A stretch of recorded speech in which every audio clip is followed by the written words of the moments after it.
Hello friend, welcome to Bajirao Reddy institute.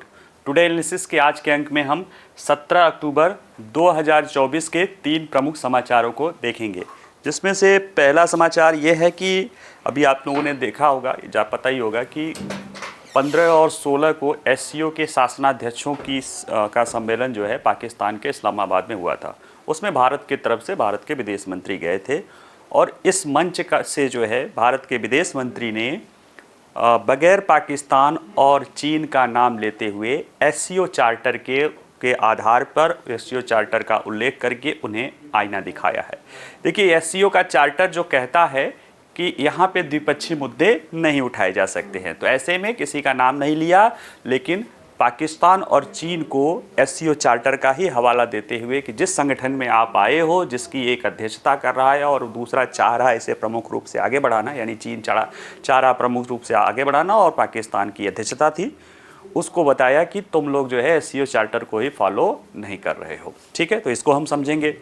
दूसरा मुद्दा है कि रूस के यूक्रेन की राष्ट्रपति व्लादिमीर जेलेंस्की, उन्होंने अपने संसद में एक विक्ट्री प्लान या विजय योजना पेश की है, जिसमें 5 प्रमुख बिंदु हैं और उनका मानना है कि अगर हम इसे अपनाते हैं तो हमें अगले साल रूस के साथ जो यूक्रेन का युद्ध है वो समाप्त हो जाएगा, क्योंकि ये हमें सशक्त बनाएगा और रूस को मजबूर करेगा हमारे साथ न्यायपूर्ण स्तर पे शांति करने के, यानी जस्टिफाइड जो है पीस के लिए जो है रूस विवश हो जाएगा। तो इसको हम समझेंगे और ये भी समझेंगे कि उनकी जो विजय योजना है वो कहाँ तक व्यवहारिक है और बेसिकली रूस की उसको लेकर क्या प्रतिक्रिया आई है। तीसरा जो समाचार है वह है कि भारत के वर्तमान मुख्य न्यायाधीश, जो कि 10 नवंबर को रिटायर हो रहे हैं, वह एक परंपरा का पालन करते हुए उन्होंने केंद्र सरकार को अपने उत्तराधिकारी के रूप में जो उनके बाद सीनियर मोस्ट जस्टिस हैं, जस्टिस खन्ना को, उनको अगले भारत के यानी 91 मुख्य न्यायाधीश के रूप में या मुख्य न्यायमूर्ति के रूप में सिफारिश की है। और अगर सरकार यानी राष्ट्रपति इसे मान लेते हैं तो यह जो है 51 या 91 राष्ट्रपति होंगे जो मई 2024 यानी 12 मई 2025 तक जो है ये इसके भारत के अगले मुख्य न्यायमूर्ति होंगे।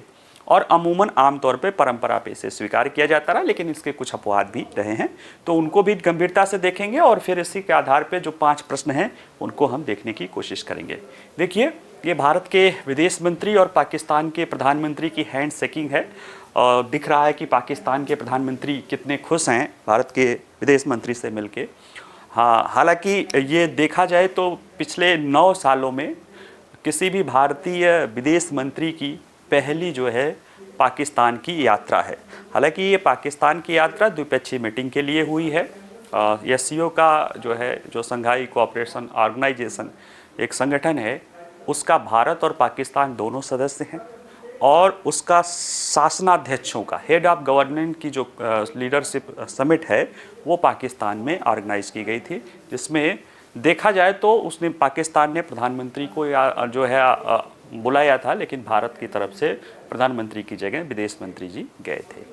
और उस दौरान उन्होंने एससीओ के चार्टर का पालन करते हुए, एससीओ के चार्टर का पालन ये कि एससीओ का चार्टर कहता है कि यहाँ पे किसी भी तरह के द्विपक्षीय मुद्दे नहीं उठाए जाएंगे, तो उसका पालन करते हुए बगैर अपने पड़ोसी चीन और पाकिस्तान का नाम लेकर एससीओ के जो चार्टर की कही हुई बातें हैं उसी के आधार पे उन दोनों को आईना दिखाया है। तो क्या चार्टर कहता है, क्या उसमें किस तरह से विदेश मंत्री ने वो बातें कही है, इनको हम समझने की कोशिश करते हैं डिटेल में, ताकि समझें कि आखिर ये मामला क्या है और थोड़ा सा एससीओ के बारे में भी जान लेंगे। अगर हम चर्चा में देखें तो विदेश मंत्री एस जयशंकर 15 और 16 को, हालांकि 15 को ही गए थे, लेकिन 16 अक्टूबर को जो है इस्लामाबाद में, पाकिस्तान में इस्लामाबाद में एससीओ की जो शासनाध्यक्षों की मीटिंग थी उसमें वो बात कर रहे थे और उसमें उन्होंने कहा कि चीन और पाकिस्तान का परोक्ष रूप से जिक्र करते हुए कहा, परोक्ष रूप से इसलिए क्योंकि एससीओ का चार्टर किसी भी द्विपक्षीय मुद्दे को उठाने की इजाज़त सदस्य को नहीं देता। अगर नाम ले लेंगे तब तो वो द्विपक्षीय मुद्दा हो जाएगा, तो उनका नाम लेने के बगैर उन्होंने कहा कि अगर देखिए, परोक्ष रूप से पाकिस्तान और चीन का जिक्र करते हुए कहा कि अगर विश्वास की कमी है या सहयोग अपर्याप्त है, अगर दोस्ती कम हो गई है और अच्छे पड़ोसी की भावना कहीं गायब है, तो निश्चित रूप से हमें आत्मनिरीक्षण करने और उसके समाधान करने की आवश्यकता है। कुछ ऐसी बातें उठाई गई थी, दोस्ती, सहयोग और इस तरह की। तो विदेश मंत्री कह रहे हैं कि हमें, सदस्यों के कह रहे हैं कि हमें सोचना चाहिए कि अगर हमारे बीच में आपस में सहयोग पूरा नहीं है, या हमारी दोस्ती खत्म हो गई है, या हम अच्छे पड़ोसी की भावना से या नेबरनेस की भावना से नहीं रह रहे हैं, नेबरलीनेस की भावना से नहीं रह रहे हैं, तो हमें आत्मनिरीक्षण करना चाहिए कि क्या कमी है और उसे दूर करने के लिए प्रयास करना चाहिए। विदेश मंत्री ने आगे कहा कि यह केवल तभी संभव हो सकता है जब हम एससीओ के चार्टर के प्रति अपनी प्रतिबद्धता की पूरी ईमानदारी से पुष्टि करें। तभी हम सहयोग और एकीकरण के लाभों को पूरी तरह से महसूस कर सकते हैं। जब तक कि हम, यानी यह लाभ, अगर हमें एकीकरण और सहयोग का लाभ लेना है तो उसके लिए हमें एससीओ के चार्टर को पूरी तरह से, गंभीरता से, दिल से उसे आत्मसात करने की ज़रूरत है। क्या कह रहे हैं? अगर हम देखें कि भारत का चीन एवं पाकिस्तान के साथ वर्तमान की स्थिति देखा जाए, तो वर्तमान की स्थिति देखा जाए तो भारत का दोनों पड़ोसी देशों पाकिस्तान और चीन के साथ वर्तमान समय में कोई बहुत अच्छा संबंध तो नहीं है। हालांकि चीन के साथ हमारे डिप्लोमेटिक, कूटनीतिक स्तर का संबंध जो है राजदूत स्तर का हो गया है। बहुत दिनों बाद चीन ने हमारे यहाँ भेजा था, हमने भी भेजा था, लेकिन पाकिस्तान के साथ अभी भी राजदूत स्तर का संबंध नहीं हुआ है, क्योंकि 2019 में जब भारत ने जम्मू कश्मीर से 370 का जो है प्रभाव हटाया था, तो पाकिस्तान ने भारत के साथ संबंधों को डाउनग्रेड करके कर दिया था, और उसके जवाब में भारत ने भी किया। और 2015 के बाद से ही भारत और पाकिस्तान के बीच संबंध सामान्य नहीं है, क्योंकि भारत का कहना है कि terror and talk does not go together, या डू नॉट गो टुगेदर। आतंकवाद और बातचीत एक साथ नहीं चल सकते हैं, और भारत ने स्पष्ट कह दिया कि अगर वार्ता चाहिए, सहयोग चाहिए, तो पहले आपको आतंकवाद को ख़त्म करना पड़ेगा। जहाँ तक चीन की बात है, चीन और भारत का LAC पे जिस तरह की विवाद है, वो कहीं न कहीं चिंता का विषय बना हुआ है। ठीक है, अब इसके बाद विदेश मंत्री ने कैसे आईना दिखाया तो कैसे आईना दिखाया, उसके लिए उन्होंने कहा कि दुनिया के समक्ष 3 बुराइयां हैं। कौन कौन सी? आतंकवाद, उग्रवाद, अलगाववाद। अब आतंकवाद को कौन प्रेरित करता है? पाकिस्तान करता है। उसका कहते हैं ना कि भारत के लेकर और दुनिया में भी लेकर वो एक एपी सेंटर माना जाता है टेररिज्म को। ये खुद ही कहते हैं AP centre of the terrorism, हमारे विदेश मंत्री पाकिस्तान को कहते हैं। और इसमें कहीं ना कहीं चीन का भी समर्थन है। चलो डायरेक्ट तो नहीं कहता, लेकिन जब भी किसी आतंकवादी को, खासतौर से पाकिस्तानी किसी नागरिक को भारत कोई UN में उसको रजिस्टर्ड कराना चाहता है, यानी घोषित आतंकवादी साबित कराना चाहता है, तो हर बार कोई न कोई बहाना बना के चीन उसको रोकता है। साथ ही साथ इस पे जो है उग्रवाद के भी मामले को लाया गया और अलगाववाद वाली मामले को भी लाया गया। तो जिस तरह से भारत में खालिस्तानी और भी अलगाववाद को, या जम्मू कश्मीर में अलगाववाद को पाकिस्तान मदद करता है, या वहाँ से कनाडा अलगाववाद को मदद कर रहा है, उसमें पाकिस्तान और चीन भी उसे सहयोग दे रहे हैं, या उग्रवाद या एक्सट्रीमिज़म की जो विचारधारा है जिसे कहीं न कहीं ईरान और सहयोग दे रहे हैं, इन सारे पहलुओं को विदेश मंत्री ने कहा कि ये प्रमुख बुराई है। और ये हम नहीं कह रहे हैं, ये हमारा SCO का चार्टर कह रहा है। वो कह रहे हैं कि दुनिया को परेशान करने वाली इन 3 बुराइयों को हैं, लेकिन इन बुराइयों को केवल हमारे प्रयास तभी आगे बढ़ाएंगे, हमारी चार्टर के प्रति हमारी प्रतिबद्धता दृढ़ रहेगी, तभी हम इससे आगे बढ़ सकते हैं। और ये कहते हैं कि ये स्वयं सिद्ध है। स्वयं सिद्ध सिद्धांत ये कि जो अपने आप में बात सही है कि सहयोग और विकास, समृद्धि और विकास, अगर विकास चाहिए तो उसके लिए शांति और स्थिरता की आवश्यकता होती है। और यदि ऐसे में, यानी हमें चाहिए समृद्धि और विकास, तो इसके लिए क्या चाहिए? शांति और स्थिरता। पीस एंड स्टेबिलिटी वो प्राइमरी आधार है जिस पे हम समृद्धि और विकास की बात कर सकते हैं। और ये कह रहे हैं कि अगर सीमा पार की गतिविधियां आतंकवाद, उग्रवाद और अलगाववाद को बढ़ाने वाली हों, तो वे समानांतर रूप से व्यापार, ऊर्जा प्रवाह, संपर्क और लोगों के बीच आदान प्रदान को प्रोत्साहित करने की संभावना नहीं रह सकती। वहाँ बहुत सारे लोगों ने किया है कि एक दूसरे के साथ ट्रेड बढ़ाओ, व्यापार का प्रभाव बढ़ाओ, संपर्क, लोगों के बीच आदान प्रदान बढ़ाओ।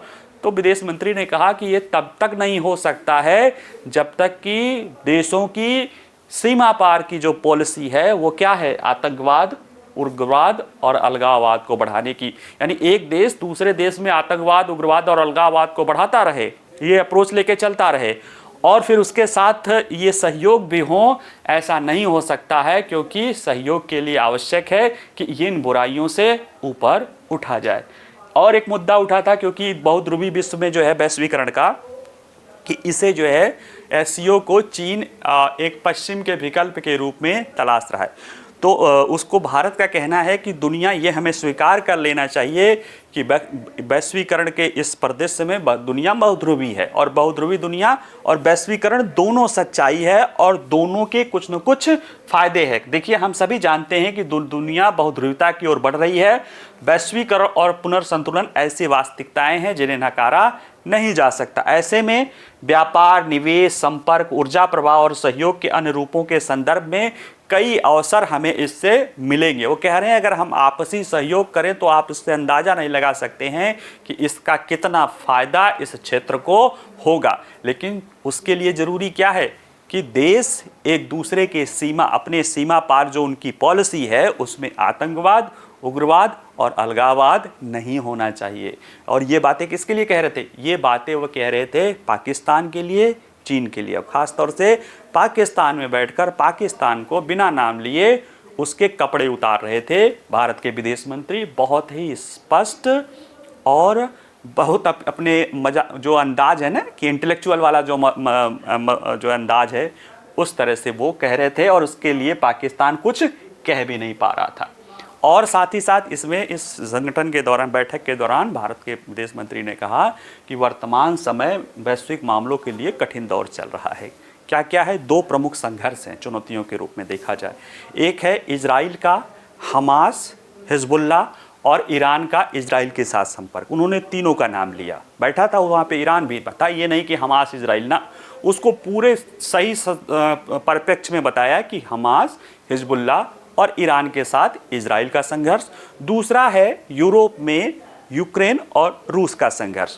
और ये संघर्ष चल ही रहे हैं, ये जो है सप्लाई चेन में बाधा उत्पन्न कर रहे हैं, और पहले से ही ये संघर्ष सप्लाई चेन में बाधा उत्पन्न कर रहे हैं, और पहले से ही महामारी के बाद विकासशील देशों की स्थितियां खराब है, और वहाँ पे कुछ और भी चुनौतियां उत्पन्न हो गई हैं, जैसे चरम जलवायु घटनाएं, उसको लेकर आपूर्ति श्रृंखला की चुनौती है, वित्तीय अस्थिरता है, जैसे पाकिस्तान और अन्य छोटे छोटे देशों में जो है उनकी फाइनेंशियल स्थिति गड़बड़ है, और सप्लाई चेन का व्यवधान इस स्तर पर, वैश्विक स्तर पर समृद्धि और विकास को प्रभावित कर रहे हैं। यानी दो चुनौतियां जो ये युद्ध चल रहे हैं, जो है कोरोना के कारण जो विकासशील देशों की खराब खस्ता हाल स्थिति हुई है, उसके बाद जो जलवायु परिवर्तन और अन्य सप्लाई चेन का डिस्ट्रप्शन है, उसने कहीं न कहीं वैश्विक स्तर पर समृद्धि और विकास के लिए भी रास्ते क्या कर दिए हैं, अवरुद्ध किए हैं, या कम से कम रास्ते उसके प्रभावित तो किए ही हैं।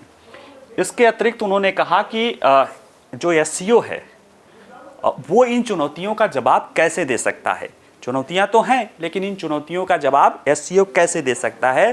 तो इस पर विदेश मंत्री ने कहा कि एससीओ का चार्टर ही खुद कहता है कि वो इन चुनौतियों से कैसे निपट सकता है। एससीओ के चार्टर का उन्होंने कहा कि अनुच्छेद 1 इस समूह के उद्देश्य के बारे में बताता है। कहते हैं इसके बाहर के जाने की जरूरत ही नहीं है, इस समूह के उद्देश्य में ही यह बात कही गई है। देखिए, आपसी विश्वास, मित्रता और अच्छे पड़ोसी के रूप के संबंधों को मजबूत करना है, ये एससीओ का चार्टर 1 कहता है।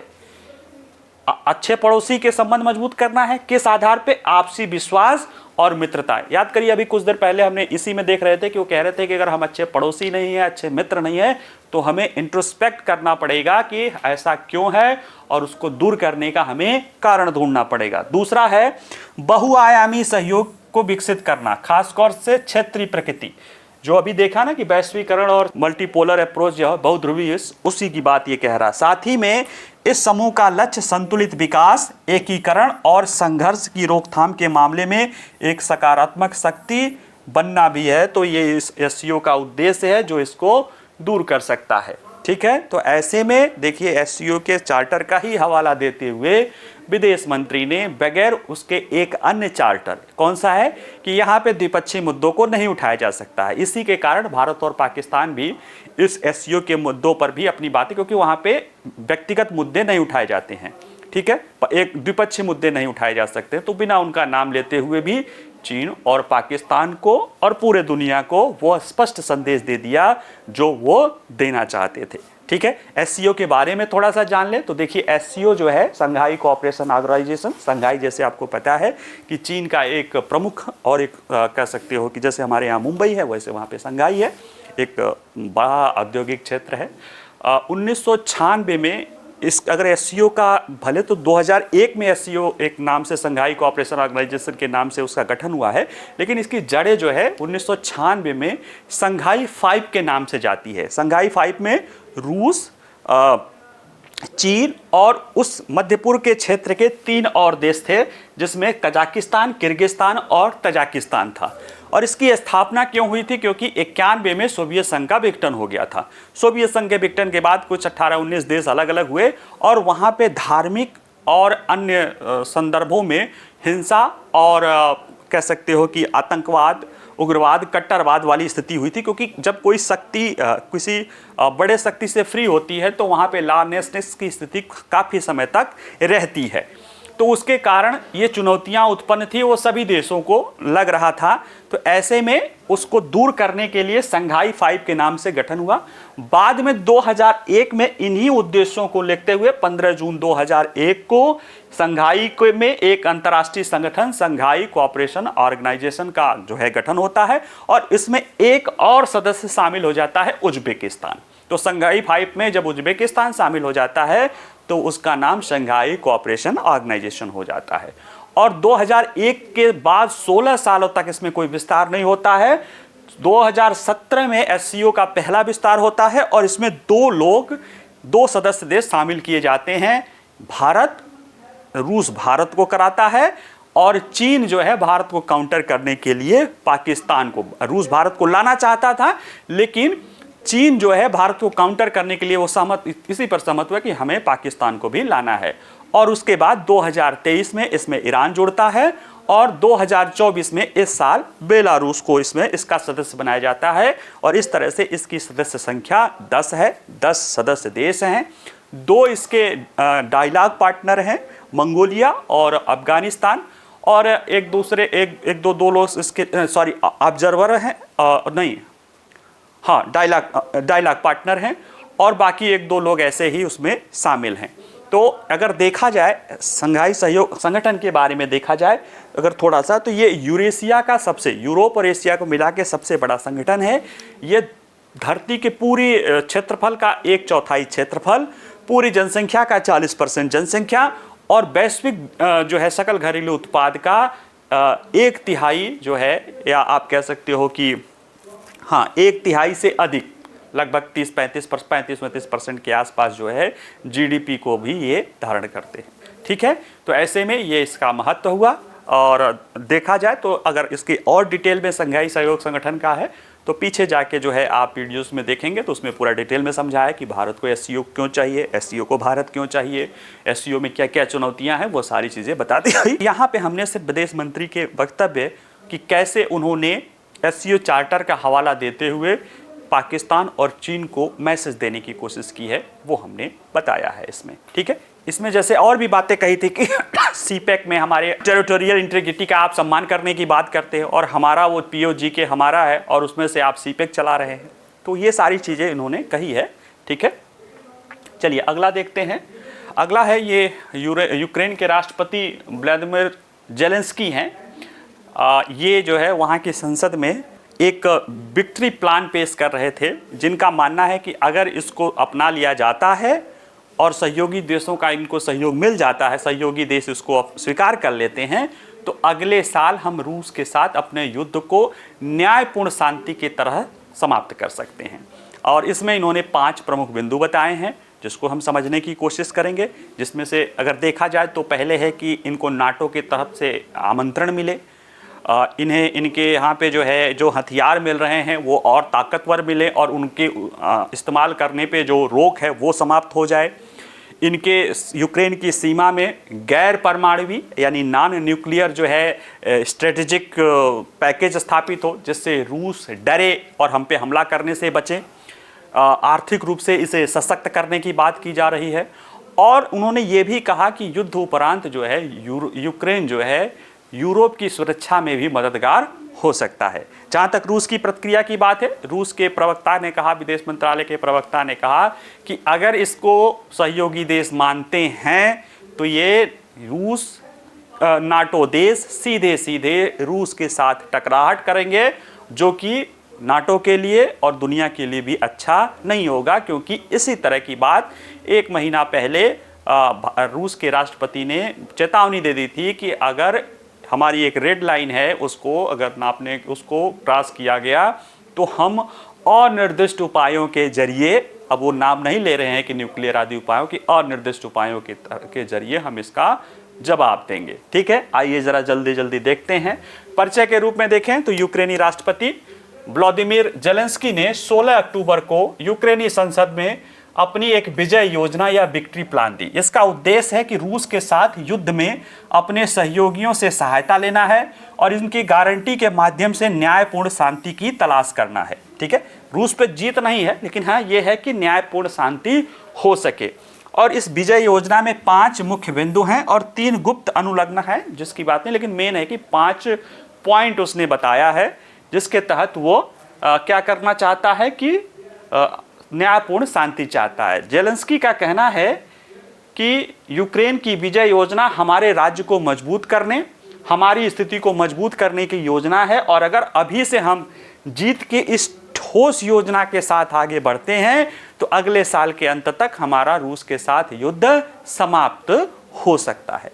अब प्रश्न है कि ये विजय की विक्ट्री प्लान यूक्रेन को देने की जरूरत क्यों पड़ी?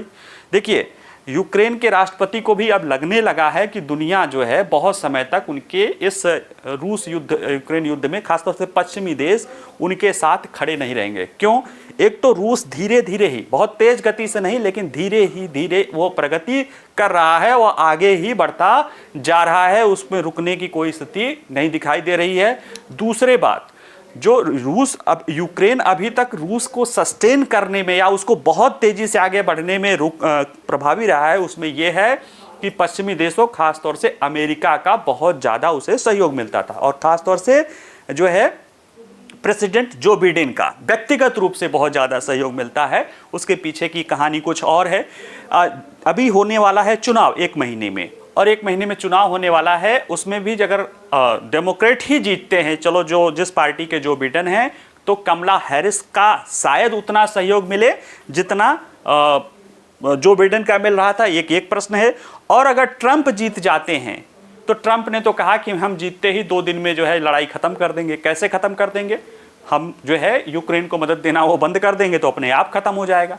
तो यह हालांकि बाद में यूक्रेन का राष्ट्रपति मिला जो है ट्रंप से और कहा कि नहीं, ट्रंप भी सहयोग करने की बात कर रहे हैं, लेकिन जिस तरह से गाजा में स्थितियां जो है मध्य पूर्व में स्थितियां हो रही हैं, इजराइल फंसता जा रहा है और डायरेक्ट इजराइल ईरान का युद्ध होने वाला है, अमेरिका बहुत जल्दी यूक्रेन से अपने हाथ खींचकर मध्य पूर्व की तरफ आना चाहेगा। और ऐसे में इनको लगने लगा है कि युद्ध जब समाप्त ही होने वाला है तो जितना जल्दी और जितना न्यायपूर्ण तरीके से जितना उनको लाभ मिल सके रूस से उतना जरूरी है। तो इस योजना का उद्देश्य यह सुनिश्चित करना है कि यूक्रेन को अपनों सहयोगियों से सुरक्षा की पक्की गारंटी मिले और वो भी पूरी तरह से सशस्त्र हो, ताकि यूक्रेन के अनुकूल शर्तों पे शांतिपूर्ण वार्ता हो सके। इसके लिए क्या क्या 5-6 बिंदु है, जरा उसको देखिए। नाटो में शामिल होने का निमंत्रण। इनका कहना है कि नाटो यूक्रेन को शामिल होने के लिए न्योता दे, निमंत्रण दे। है ना, ये नहीं कि हम शामिल हो रहे हैं, सिर्फ हमें निमंत्रण दे दे, उससे रूस को एक प्रभाव होगा कि यूक्रेन नाटो में शामिल होना चाहता है। तो ऐसे में रूस क्या करेगा, हमारे साथ बातचीत करना शुरू करेगा, यानी रूस को एक मजबूत संकेत मिल जाएगा। हालांकि जब इनसे पूछा गया नाटो के महासचिव से, तो उन्होंने कहा कि निमंत्रण देने की ऐसी बातें अभी कुछ इसमें हम यहाँ कह नहीं सकते हैं, यानी कुछ खुल के नहीं कहा। हालांकि एक बात और कहा कि यूक्रेन को नाटो में शामिल होना चाहिए या नहीं होना चाहिए, ये रूस तय नहीं करेगा। लेकिन मैं बिल्कुल बता रहा हूँ, नाटो यूक्रेन को शामिल नहीं कराएगा, क्योंकि उसको पता है कि अभी वो भले मदद कर रहा, लेकिन नाटो के शामिल होना मतलब है कि रेड लाइन क्रॉस करना। दूसरा ये कह रहे हैं कि हमें अधिक बेहतर हथियार दीजिए और उनके उपयोग पर कोई प्रतिबंध न लगाइए। ये कह रहे हैं कि यूक्रेन ने कहा कि हमें खुद की रक्षा करने के लिए रूस के लिए युद्ध को उसके घर के करीब ला जाने के लिए, अभी रूस कहाँ युद्ध कर रहा है, यूक्रेन में। ये कह रहे हैं कि हम उस मास्को के करीब युद्ध ला जाना चाहते हैं, रूस के अंदर तक युद्ध लाने के लिए हमें मजबूत हथियार चाहिए और उसे प्रयोग करने से रोकना नहीं चाहिए। तो देखिए, ये कह रहे हैं कि रूसी हमलों को रोकने के लिए प्रशिक्षण चाहिए, हवाई रक्षा चाहिए, वास्तविक समय में हमें उपग्रह डेटा चाहिए, और रूस के अंदर हमला करने के लिए दिए गए हथियारों को इस्तेमाल पर कोई प्रतिबंध नहीं होना चाहिए। ये ऐसे हथियार मांग रहे हैं जिनका उपयोग बड़े स्तर की मिसाइल और F-16 आदि मांग रहे हैं, जिनका उपयोग वो रूस के खिलाफ कर सकें और उस पर कोई प्रतिबंध भी ना हो कि नहीं, हमें रूस पे जाके हमले अपने बचाव में करना है, अटैकिंग नहीं करना है। लेकिन ये रूस ने रेड लाइन कह रखा है कि ये करना, अगर ऐसे बड़े हथियार दिए गए, अभी तो खेल हो रहा है एक तरह से, अगर बड़े हथियार दिए गए जो रूसी सीमा पर हमला होता है पश्चिमी देशों द्वारा, तो ये रूस की रेड लाइन क्रॉस होगा, और फिर रूस उसके लिए क्या करेगा वह आप नहीं जानते हैं। तो उसके लिए जेलेंस्की का कहना है कि रूस की एक गीदड़ भपकी है। देखिए, हम क्रुक्स में घुस गए ना, रूस ने हमको कुछ किया, लेकिन पश्चिमी देशों को भी पता है कि क्रुक्स में तुम कैसे घुसे हो और रूस तुम्हारे लिए क्या कर रहा है, और जो उसके अंदर हमला करोगे बड़े मिसाइलों से तो क्या होगा, ये बातें तो देखी जाएगी। ठीक है, फिर ये कह रहे हैं कि एक और काम करिए कि यूक्रेन में गैर परमाणु रणनीतिक पैकेज हमारे लिए तैनात कीजिए। खास तौर से देखिए, अभी जब मैंने कुछ दिन पहले थाड के बारे में पढ़ाया था, थाड होता है terminal high altitude area defence, जो एक मिसाइल सिस्टम है अमेरिका की, जिसको अमेरिका ने अभी इजराइल को दिया है। उस तरह की मांग कर रहे हैं, टॉमहॉक मिसाइल की मांग कर रहे हैं, F-16 की मांग कर रहे हैं। इनका कहना है कि ठीक है, परमाणु नहीं, गैर परमाणु स्ट्रेटेजिक क्षमता ही हमारे यहाँ पे, यानी वो थाड आदि लगा दो, जिससे कि रूस जो हवाई हमला कर रहा है या मिसाइल हमला कर रहा है उससे हमारा बचाव हो सके। अब अगर वो लग जाएगा तो इसके बाद युद्ध, रूस के पास विकल्प क्या है, या तो वो हमला करेगा, तो उसको पता है कि हमला करने पे जो है यूक्रेन रक्षा करने में उसके पर्याप्त रूप से सशक्त है, तो वो फिर क्या करेगा, हमारे साथ न्यायपूर्ण ढंग से जो है शांति वार्ता पे करेगा। और अगर वो ऐसा नहीं करता है तो फिर जो उससे आगे लड़ाई करना उसके लिए मुश्किल हो जाएगा। लेकिन क्या कौन से हथियार चाहिए ये जेलेंस्की ने नहीं बताया, लेकिन मैंने जैसे न्यूज़पेपर में भी बहुत सारी पता है, और ये सारी चीज़ें हैं कि वो इसी तरह के हथियार, Tom cruise missile, third system, F-16, इन तरह की चीज़ों का मांग कर रहे हैं, जिनका इस्तेमाल वो रूस में अंदर तक जाके कर सके। अब इतना रूस जो है यूक्रेन चाहिए दुनिया से, तो बदले में यूक्रेन क्या देगा वो भी तो बताना पड़ेगा। तो कह रहे हैं कि हम एक रणनीतिक आर्थिक क्षमता डेवलप करेंगे। वो कह रहे हैं कि पश्चिमी देश और अमेरिका वह यूक्रेन में जो महत्वपूर्ण मटेरियल है, लिथियम है, गैस है, टाइटेनियम है, इनके साझा उपयोग का समझौता करें और हमारे यहाँ पे मिलकर भविष्य में निवेश करें। यानी अगर ऐसा करते हैं तो भविष्य में इनका फायदा होगा। अब ये विजय प्लान के बाद उनका कहना है कि जब ये विजय प्लान सक्सेस हो जाएगा तो युद्ध के बाद क्या होगा। तो वो कह रहे हैं युद्ध के बाद स्थिति ये होगी कि यूक्रेन अपनी युद्ध कौशल सेना की बदौलत यूरोप के अन्य देशों की रक्षा कर सकता। कह रहा है कि जब अगर हम जीत लेंगे तो ये बात तय हो जाएगी कि बुरी ताकत रूस, भाई पूरे यूरोप जो है वो नाटो और रूस के ही या सोवियत संघ रूस के लिए है। तो कह रहे हैं कि अगर हम जीत जाएंगे तो ये साबित हो जाएगा कि रूस यूक्रेनी सेना को हरा नहीं पाई है, और ऐसे में जो अमेरिकी सेना को यहाँ पे हम रक्षा करने के लिए रहना पड़ता है, उसकी जगह अगर हमारे सहयोगी देश सहमत होंगे तो हमारे यूक्रेनी लड़ाके जो है उसकी मदद कर देंगे। यानी अब ये यूरोप की पुलिस बनने की स्थिति में आना चाहते हैं कि चलो सेना नहीं तो हमें पुलिस ही बना दो ना, अगर हम लड़ाई जीत जाते हैं। लेकिन इस पे रूस की क्या प्रतिक्रिया है? रूस के देखा जाए तो इस पहले तो ये जो बात कह रहे थे ना, वहाँ के खुद के ही कई सांसद कह रहे थे यार इसमें तो सब दूसरा ही करेगा, तुम्हारा अपना क्या है। और उनको लग रहा था कि ये व्यवहारिक है, इस चीज़ को अपनाया नहीं जा सकता है। तो खैर हम उनके मैटर को छोड़ दें। रूस का क्या है? तो रूस देखिए, रूस ने यूक्रेनी राष्ट्रपति द्वारा प्रस्तुत विजय योजना की निंदा करते हुए कहा कि वह नाटो को रूस के साथ सीधे संघर्ष में ढकेलने की कोशिश कर रहे हैं। और रूस यही बात कह रहा है कि पश्चिमी देश रूस के खिलाफ स्यूडो वार लड़ रहे हैं और यूक्रेन का शोषण कर रहे हैं। और इस प्रवक्ता ने राष्ट्रपति पुतिन का पिछले महीने का वो वक्तव्य भी चेतावनी याद दिलाई, जब उन्होंने कहा था कि अगर यूक्रेन को पश्चिमी देशों द्वारा आपूर्ति की गई लंबी दूरी की मिसाइलों के साथ रूस के अंदर हमला करने की अनुमति दी जाती है तो पश्चिम सीधे रूस से लड़ेगा। तो ये बातें ये की गई है। अगला देखिए, ये न्यूज़ जो है भारत के मुख्य न्यायाधीशों के नियुक्ति और प्रक्रिया के आधार पर है।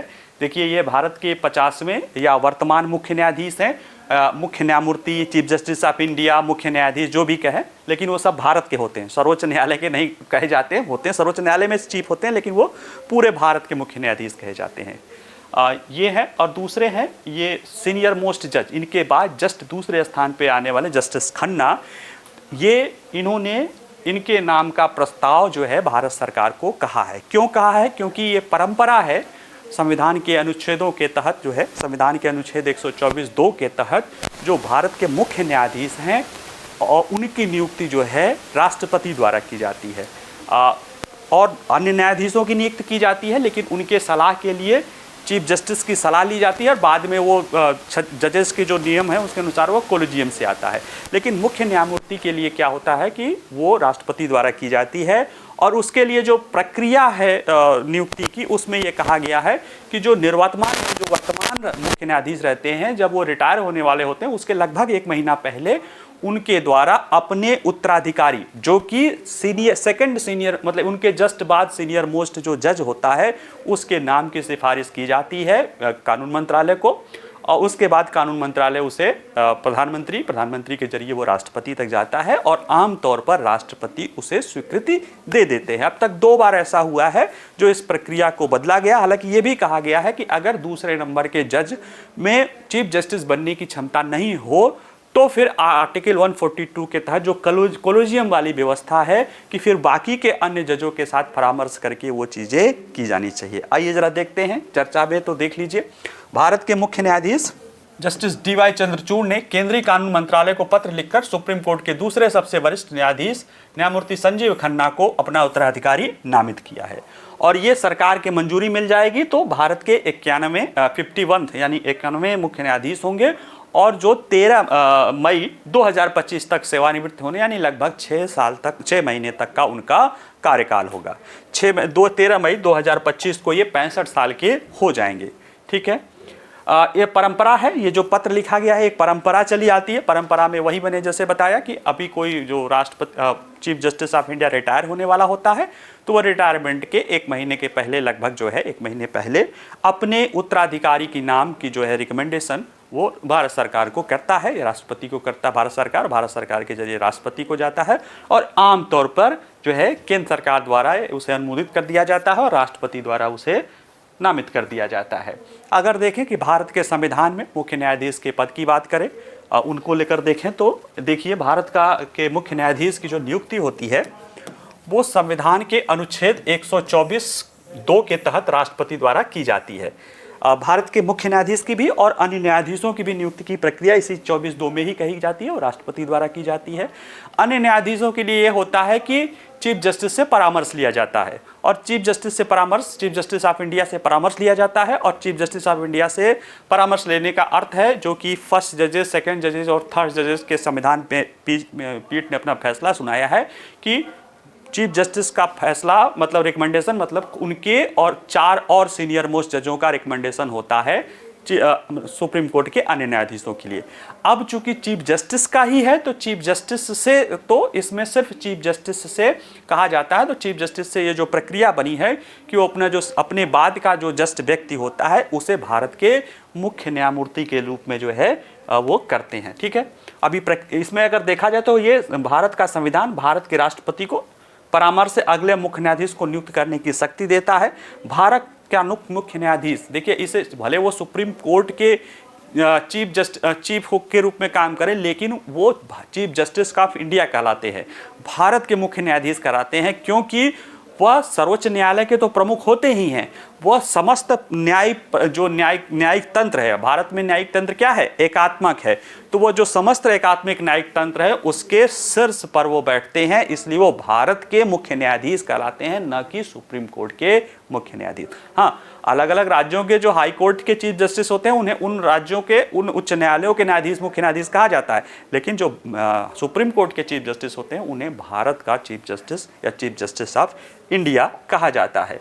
इनके द्वारा अनुच्छेद 145 और सर्वोच्च न्यायालय के 1966 के कार्य प्रक्रिया के तहत अन्य जजों को कार्य और इस तरह के अधिकार आवंटित किए जाते हैं। संविधान में मुख्य न्यायाधीश के पद के लिए कोई निश्चित कार्यकाल या न्यूनतम कार्यकाल का प्रावधान नहीं किया गया है। हालांकि इनकी न्यायिक स्वतंत्रता सुनिश्चित करने के लिए यह भी कहा गया है कि ये 1965 साल तक अपने पद पर रह सकते हैं, और इन्हें अगर उसके पहले हटाया जाएगा तो केवल संविधान में वर्णित 124(4) के तहत जो एक तरह से महाभियोग की प्रक्रिया है, प्रूव्ड मिसबिहेवियर और इनकैपेसिटी के आधार पे, उसी आधार पे हटाया जा सकता है, और कोई प्रक्रिया इनके हटाने की नहीं है। नियुक्ति की अगर परंपरागत प्रक्रिया देखें तो भारत के सेवानिवृत्त मुख्य न्यायाधीश दूसरे सबसे वरिष्ठ न्यायाधीश को जो है रिकमेंड करते हैं, और आमतौर पर केंद्र सरकार उसे मान लिया जाता है। और अगर नहीं माना जाए, यानी ये परंपरा है, लेकिन इस परंपरा को 2 बार अब तक केवल 2 बार तोड़ा गया था। एक है 1973 में, जब न्यायमूर्ति A.N. रे को 3 वरिष्ठ न्यायाधीशों के स्थान पर नियुक्त किया गया था, जबकि परंपरा क्या है कि चीफ जस्टिस के बाद जस्ट दूसरा जो होता है, लेकिन इनको 3 वरिष्ठ न्यायाधीशों के ऊपर जो है ओवर करके न्यायमूर्ति A.N. रे जो है भारत के बने थे मुख्य न्यायाधीश। दूसरा है 1977 में बने थे मिर्जा हमीदुल्ला बेग। इनको जो है न्यायमूर्ति हंसराज खन्ना जो सेकंड मोस्ट थे उनको बनना चाहिए था, उनको सुपरसीड करके इन्हें बनाया गया था। यही 2 ही प्रक्रिया है, 2 ही अपवाद दिखता है, बाकी सारी चीज़ें वैसी चलती है। चीफ जस्टिस रिकमेंड कर देता है सेकंड मोस्ट को, और राष्ट्रपति द्वारा उसको मान लिया जाता है। हालांकि ये बात कही गई है कि उच्चतम न्यायालय के मुख्य न्यायाधीशों की नियुक्ति प्रक्रिया के अनुसार जब किसी भारत के मुख्य न्यायाधीश का पद धारण करने के लिए वरिष्ठतम न्यायाधीश में अयोग्यता या लगता है कि नहीं उचित होगा, तो उसके लिए वही कॉलेजियम वाली व्यवस्था की जो बाकी के सीनियर जज हैं उनसे परामर्श लेना एक इम्पॉर्टेंट अनिवार्य बना दिया गया है, ताकि इस तरह की चीज़ों से बचा जा सके। ठीक है, तो चलिए आज के लिए ये रहा। अब आइए जरा प्रश्नों को देख लेते हैं। तो देखिए, चर्चा में रहे भारत का चीन एवं पाकिस्तान के साथ संबंधों की वर्तमान स्थिति के संदर्भ में निम्नलिखित कथनों पर विचार कीजिए। भारत पाकिस्तान के साथ केवल आतंकवाद मुक्त माहौल में ही वार्ता करना चाहता है, कि जब तक आतंकवाद रहेगा तब तक बात नहीं करेंगे। दूसरा है, भारत के दोनों पड़ोसियों के साथ विश्वास की कमी के कारण उनके साथ सहयोग में बाधा आ रही। तो इस तरह से देखा जाए तो ये दोनों जो स्टेटमेंट हैं वो भारत और पाकिस्तान के साथ जो भारत के वर्तमान संबंध हैं इनके बारे में सही सूचनाएं या सही तथ्य बताते हैं। दूसरा है, चर्चा में रहे संघाई सहयोग संगठन के चार्टर के अनुसार दुनिया के समक्ष 3 बुराइयां हैं। निम्नलिखित में से कौन सी बुराइयां उसमें शामिल नहीं है? देखिए, 3 बुराइयां क्या है? आतंकवाद है, अलगाववाद है, उग्रवाद है। तो ये नरसंहार या जेनोसाइड जो है इसमें शामिल नहीं है, जो उनके चार्टर के अनुसार जो है।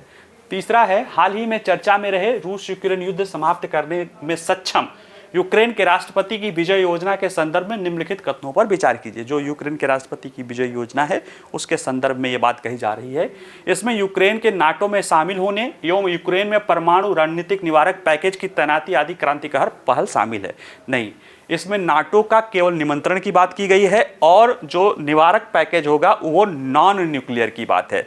तो ऐसे में पहला स्टेटमेंट गलत है। दूसरा है, यह योजना का उद्देश्य रूस के साथ युद्ध में अपने सहयोगियों से सहायता और गारंटी के माध्यम से न्यायपूर्ण शांति की तलाश करना है। हाँ, तो ये दूसरा वाला सही है, पहला गलत है, तो इसलिए आंसर इसका बी होगा। चौथा है, भारत में न्यायपालिका की स्वतंत्रता को सुनिश्चित करने के लिए संविधान के तहत भारत के मुख्य न्यायाधीश का न्यूनतम कार्यकाल कितना निर्धारित किया गया है? 2 वर्ष, 3 वर्ष, 5 वर्ष, कोई न्यूनतम कार्यकाल नहीं है। 65 वर्ष की आयु तक रह सकते हैं। अगर उनको कभी अगर महाभियोग के द्वारा हटा दिया गया तो वो अलग बात है, नहीं तो एक बार मुख्य न्यायाधीश बनने तक या न्यायाधीश बनने तक वो 65 वर्ष की अवस्था तक ही पद पे धारण कर सकते हैं। तो कोई न्यूनतम कार्यकाल नहीं है। मजेदार बात बता दूं, अमेरिका में अगर कोई जज नियुक्त हो जाता है सुप्रीम कोर्ट का, तो वो लाइफ लॉन्ग अपने पद पे बना रह सकता है। यहाँ तो चलो 65 साल की रिस्ट्रिक्शन लगा दी गई है। क्वेश्चन नंबर 5 है, भारत के संविधान के तहत भारत के मुख्य न्यायाधीश की नियुक्ति प्रक्रिया के संदर्भ में निम्नलिखित कथनों पर विचार कीजिए। भारत के मुख्य न्यायाधीश की नियुक्ति संविधान के अनुच्छेद 124(2) के तहत राष्ट्रपति द्वारा की जाती है। भारत के सेवानिवृत्त होने वाले मुख्य न्यायाधीश दूसरे सबसे वरिष्ठ न्यायाधीश को अपना उत्तराधिकारी नामित करते हैं, जिनकी सिफारिश को राष्ट्रपति को मानना ही होता है ना, कि वो बिल्कुल मानने के लिए बाध्य हैं, ऐसा नहीं है। परंपराएं भी हैं और उसके लिए विकल्प भी है कि अगर सुझाव दिया गया वो सक्षम नहीं है तो उसके लिए विकल्प है। इसलिए इसका आंसर सिर्फ एक है, दूसरा नहीं है। ठीक है, चलिए आज के लिए इतना ही। वीडियो पसंद आए तो लाइक करिए, शेयर करिए। प्रश्नों के जवाब भी आप कमेंट्स में दे सकते हैं, कोई प्रश्न भी आप पूछ सकते हैं। बाकी पढ़ते रहिए, मुस्कुराते रहिए। नमस्कार, धन्यवाद।